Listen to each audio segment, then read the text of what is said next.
Today, we're diving into a really unique idea from a sermon by Daniel Lamptey. It completely reframes how you might think about the afterlife. So, forget about this pre-built, finished paradise, and instead, picture an active, ongoing construction project. So, let's just get right to the core of it. Imagine that every single choice you make today, every act of kindness, every little sacrifice, isn't just a moment that disappears. What if each one of those things was an actual physical building block being shipped off to build your eternal home? So where does this whole idea even come from? Well, Daniel Lamptey roots it all in a really foundational promise from the Christian Bible. It's in the Gospel of John, where Jesus tells his followers that he's going away to prepare a place for them. Now, the way the sermon interprets this is pretty powerful. The idea here isn't that this was some one-time offer just for those disciples 2,000 years ago. Nope. It's seen as a standing promise, one that extends through all of time to every single believer. Okay, so this is where we get to the heart of the metaphor, the celestial construction project. If a place is being prepared, Lamptey's sermon wants us to imagine a heavenly building site where the work is happening right now. But that brings up a bit of a puzzle. And you gotta ask, right? If this huge, divine construction project has been going on for millennia, what's the holdup? Why isn't it all finished and ready to go?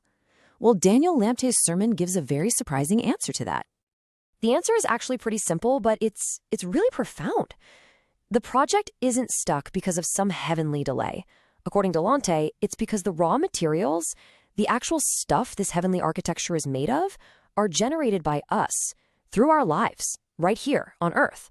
So how in the world does that work? So the sermon basically lays out this, you could call it a celestial supply chain. It all starts with you, here, performing some act of love or sacrifice. That act gets transformed into what's called an imperishable building material. Then, angels deliver these materials up to heaven, and construction can continue. The biggest takeaway here is that direct link, what we do on Earth, directly fuels what happens up there. Okay, so if our actions are the raw materials, what are we actually talking about here? What kind of stuff qualifies? What are we supposed to be producing in our daily lives that contributes to this heavenly building project? Well, according to Daniel Lamptey, these are the key building blocks. And notice, it's not really about huge public displays. It's about dedication and love and especially sacrifice. Giving up your time, your comfort for someone else. Even something like intercession, just praying for others, is highlighted as a really valuable material. And this is where the whole idea gets, really vivid. Because if everyone is supplying their own materials, it makes sense that not all the heavenly homes are going to look the same. The final result is tied directly to what you put in.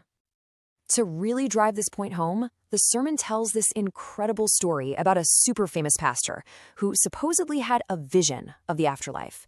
And let me tell you, what he saw was not at all what he or anybody else would have expected. I mean, the contrast was staggering. On Earth, this guy was a rock star, famous, flying first class, living in total luxury, all in the name of his ministry. But in his vision of heaven, his status was completely flipped. He was at the bottom, washing dishes, because his life, for all its worldly success, had produced almost none of those imperishable materials that actually count.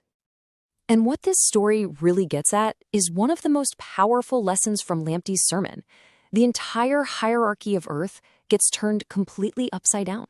That quiet, unnoticed person who lives a life of real, genuine sacrifice, they might just be one of the greatest in heaven, holding a way higher place than some world-famous leader. And yeah, the sermon is not pulling any punches here with the imagery. It suggests that while some people will have these incredible mansions built from a life full of rich contributions, others who produced very little, might find their home as something far more modest. It memorably calls them chicken coops. So all of this leads to one final big idea that kind of pulls it all together. It's not just about what you do, but about the overall spiritual state you live in. And to explain this, Daniel Lamptey's sermon redefines a word we all think we know: darkness. See, in this way of thinking, darkness has nothing to do with, the sun going down. It's not a physical thing at all. Instead, darkness is defined as the presence of evil actions, or a life that just doesn't produce any of those good heavenly materials. And this is really the key takeaway here. Someone can look incredibly successful, be surrounded by all the comforts of the world, literally living in physical light. But if their life is selfish, if it doesn't produce any of those heavenly materials, then in a spiritual sense, they're living in complete darkness. And so it all comes back to that one big question at the heart of Daniel Lamptey's sermon. It leaves us with a really provocative final thought. If our lives are a factory for the afterlife, this whole metaphor forces us to ask ourselves, what am I producing, day in and day out? Is it the raw material for a mansion or for something else?